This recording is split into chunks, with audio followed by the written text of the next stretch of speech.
27 5th and 6th graders. I have 27 5th and 6th graders. Mr. Joseph teaches everybody social studies and language arts, and I teach math and science. Oh, okay. And all together we make the team Joberts. This is Joberts. Joberts. The 54. Mrs. Roberts, So, it's Joberts. Okay, so we've got lots of questions for you this morning. Okay. If that's okay. Our first question is from Chance. Do you want to step up, Chance, so that Professor Sherman can see you? Are you ready? We heard a lot about your waterless toilets and Project Cope, and we were wondering, what is Project Cope and how did you get involved in it, and how did it begin? And whose idea was it? Okay. About 4 years ago, I was on a webcast that was global. And it was for the Earth Charter. I'm a member, I'm actually the vice chair of the board of Earth Charter US.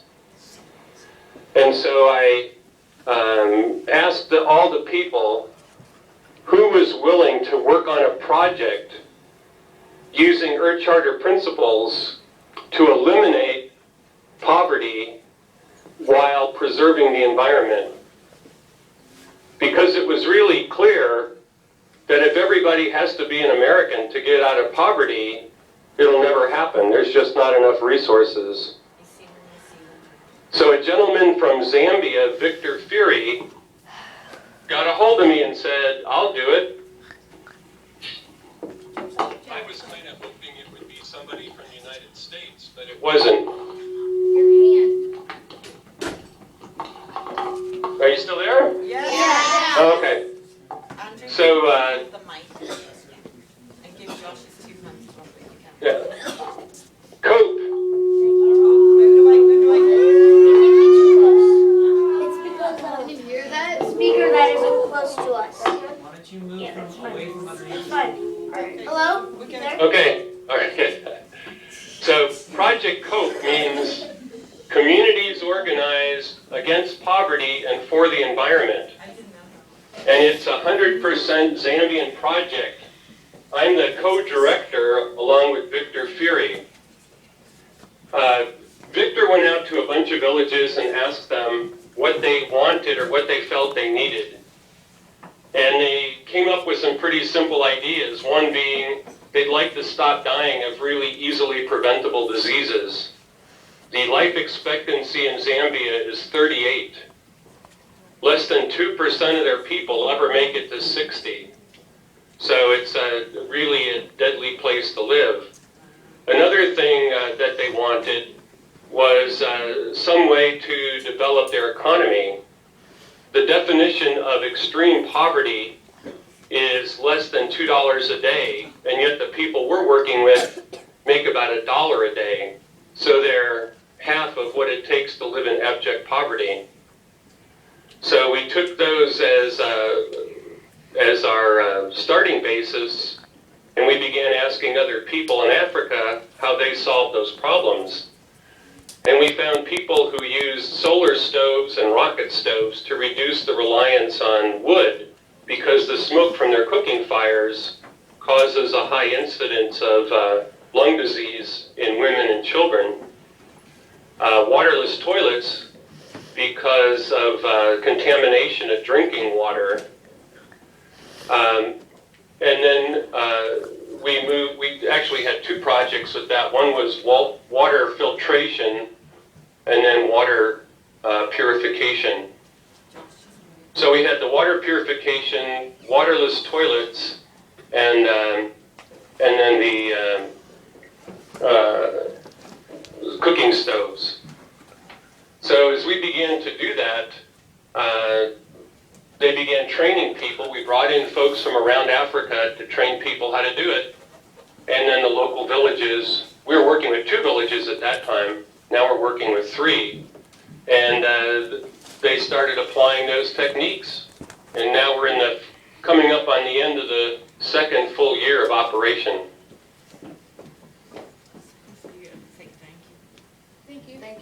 Thank you.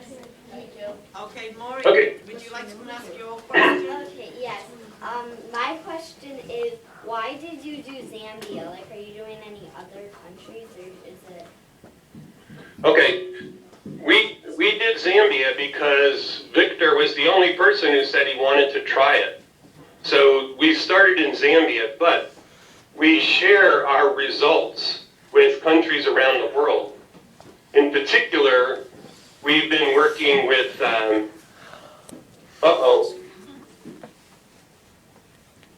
Okay. It says I'm going to have problems here in just a second. We're working with a woman in Nigeria, a woman in Kenya, a couple of organizations in Namibia, and one in South Africa. But what we're doing is sharing our experiences with them. We're not really working there. So as we try things out to see if they work or not, we send the information to those other people in case they want to try it. So cool, like knowledge sharing. Okay, thank you, Molly. Thank you. Okay, this is Reagan You're welcome. with our next question. Hello. I was Hi. wondering how you raise all the money to buy all the waterless toilets and the rocket stoves. Well, the rocket stoves are free. They're made out of mud. And there's lots of mud in Zambia, so they don't have to worry about that. For the waterless toilets, my wife and I cashed out part of our retirement, and the whole project's been funded by my wife and I because we believe in what it is that we're doing. Wow. Thank you. Thank you. Let me explain something to you because it's really interesting. What the people in Zambia wanted to try, no other non-governmental organizations, NGOs, were interested. They all have the thing they're pushing.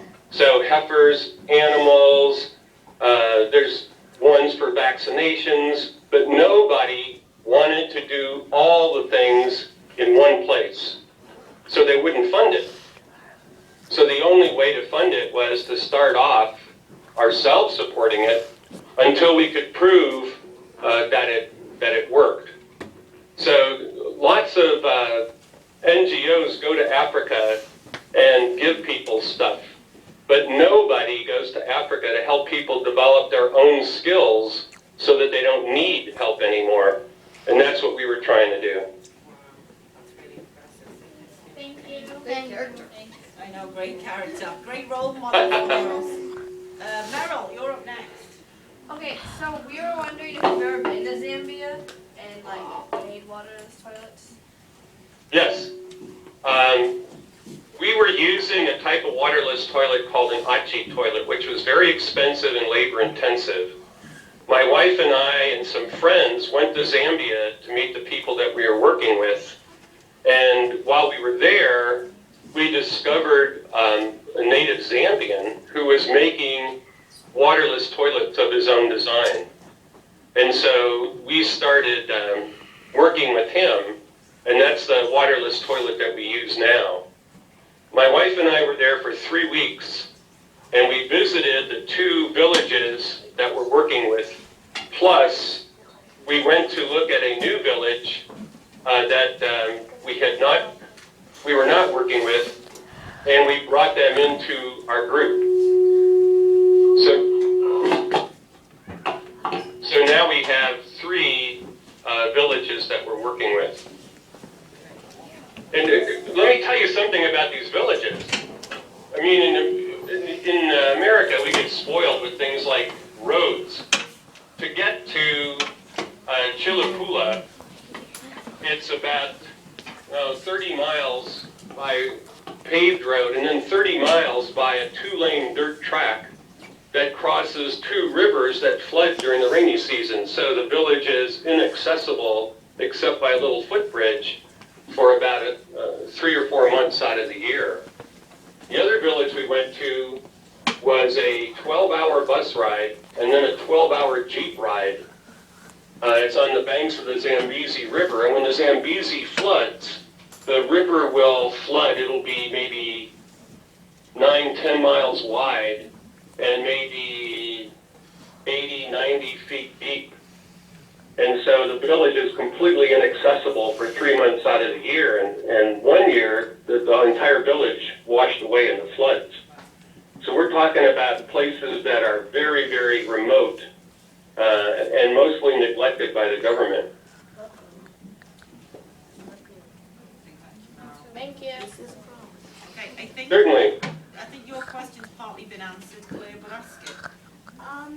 We were wondering who came up with the idea of waterless toilets.